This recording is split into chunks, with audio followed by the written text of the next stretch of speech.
White fur was a proud matriarch, descendant of the old ones who originally made treaty with human beings.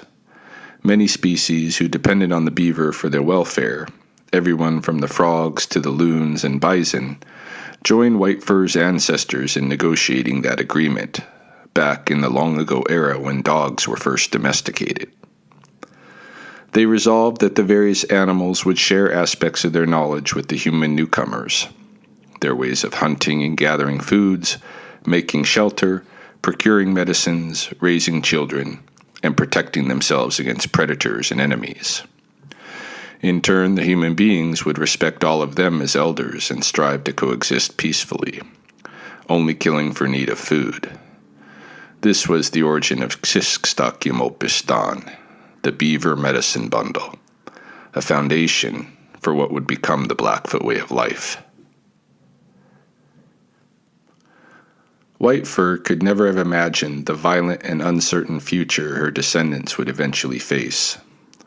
With modern industrial agriculture and urbanization, a short-sighted perception of the beaver as a nuisance species would emerge, compelling efforts to reduce and control their populations.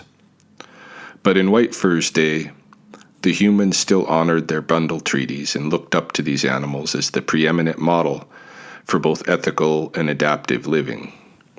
Most of the activities beavers are known for, lodge building, dam making, canal digging, create wetland environments that are essential for supporting the existence of many other species.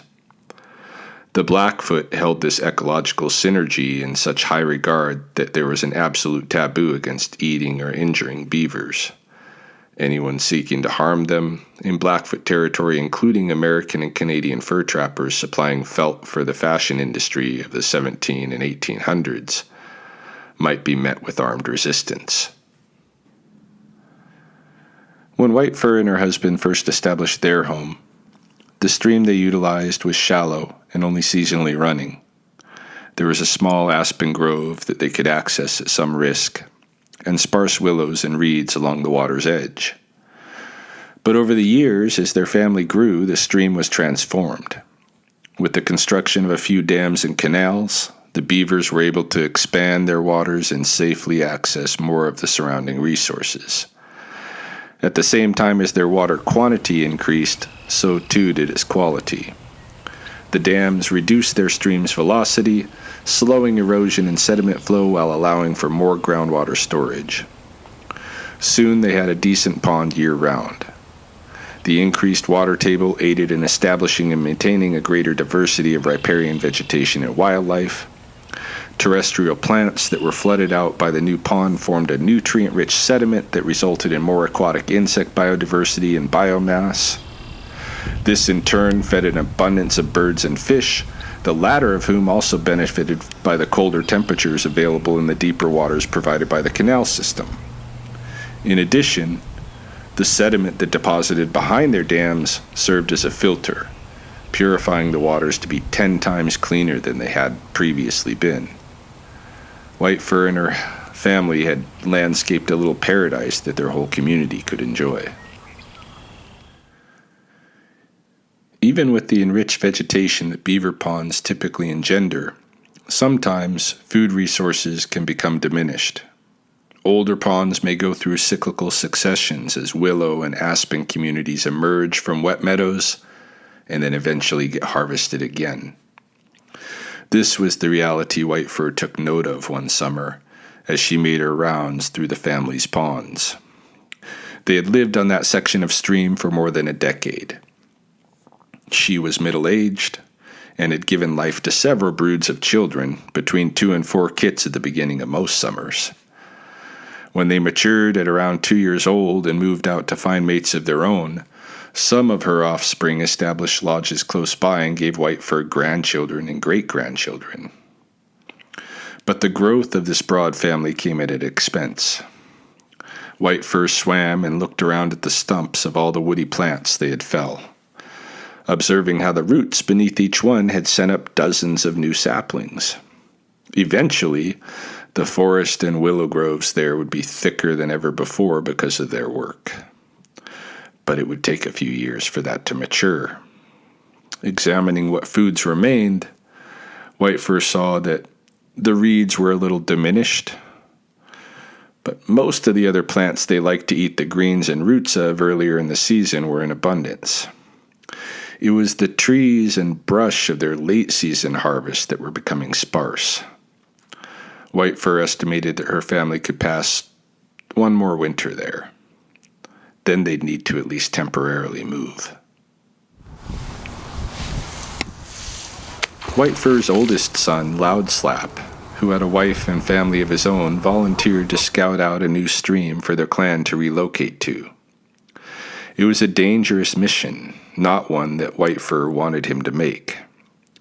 When young beavers move away from home for the first time during the high waters of early summer runoff, 1 out of every 3 die, many from capture by predators. Loud Slap was mature and experienced, but his odds wouldn't be much better. He traveled by day when most of the fanged creatures would be asleep, swimming downstream past several lodges, ponds, and dams until he came to the little saddle in a ridge that he would use as his crossing route to the next stream north. That night, he trenched a hole in the cut bank under a pile of driftwood and climbed in to rest and stay protected. In the morning, he made his way through the passage without incident, swam upstream in the new waters, and found a wonderful area with lots of food and potential. There were signs that other beaver clans had lived along that stream before. Loud Slap found the remains of 2 old dams, but there were no scent mounds, piles of mud and musk to indicate that any families were still claiming that stretch as their territory.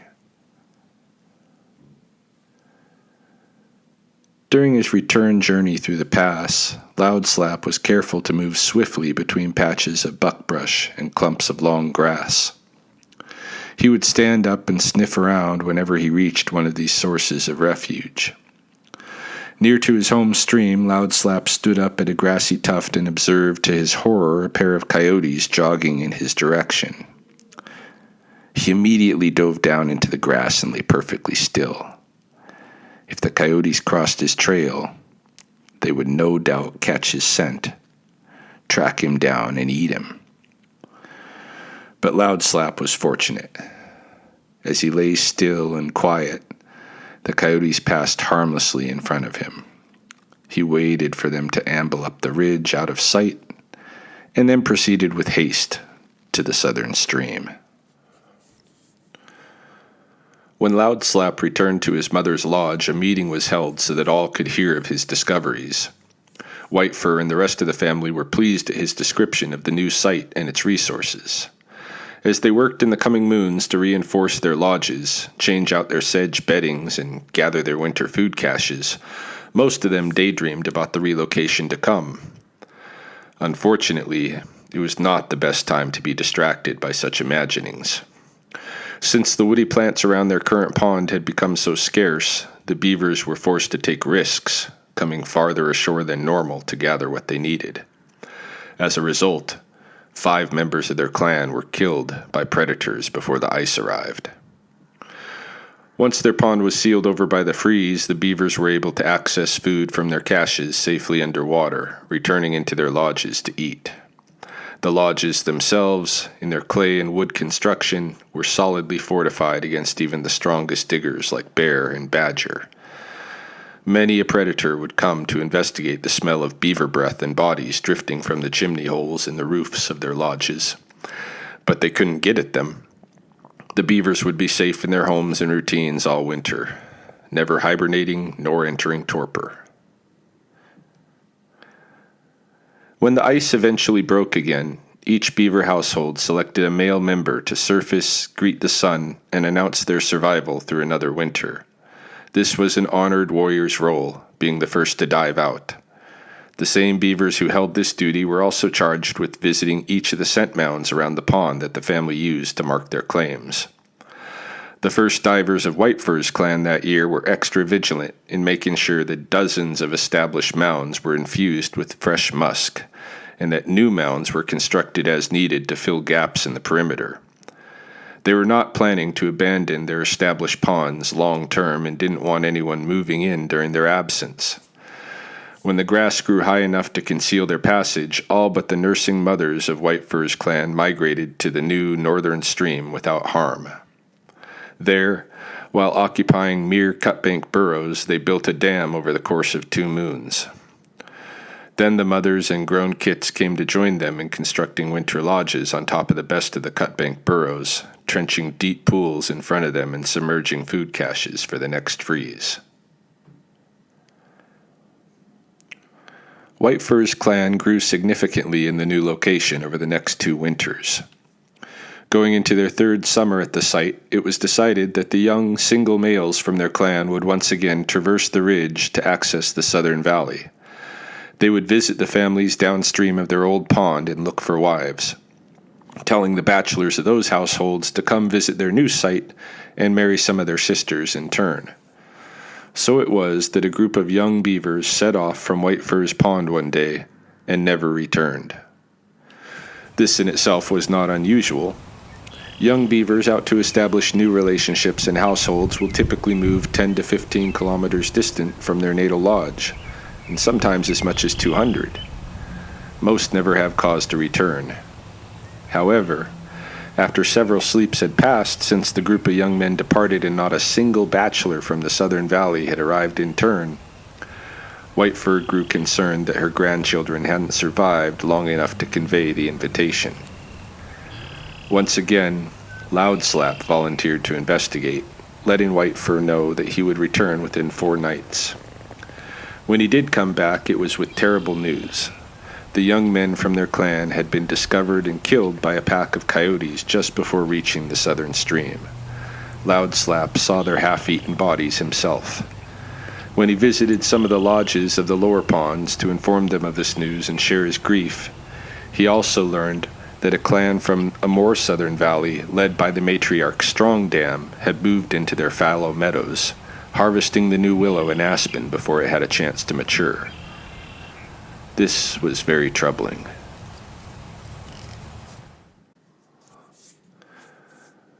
The clan was devastated when Loud Slap returned in the morning to inform them of what he'd learned.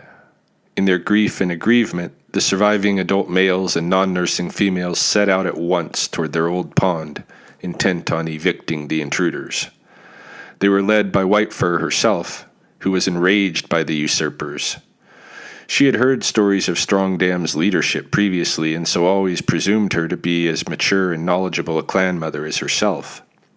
But if so, Strong Dam would have certainly been able to read the signs and easily recognize that the gardens comprised by those ponds, meadows, and adjacent forests had fairly recently been occupied and that they were in the midst of a regeneration period intended by their temporarily absent architects.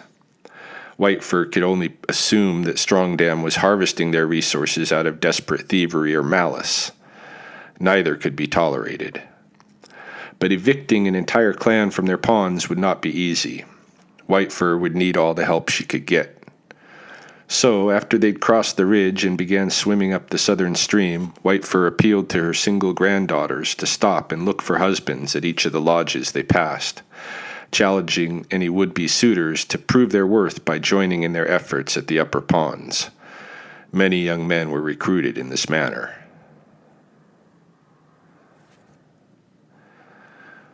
When they arrived at the large dam to their upper ponds late in the day, White Fur's clan members numbered in the dozens.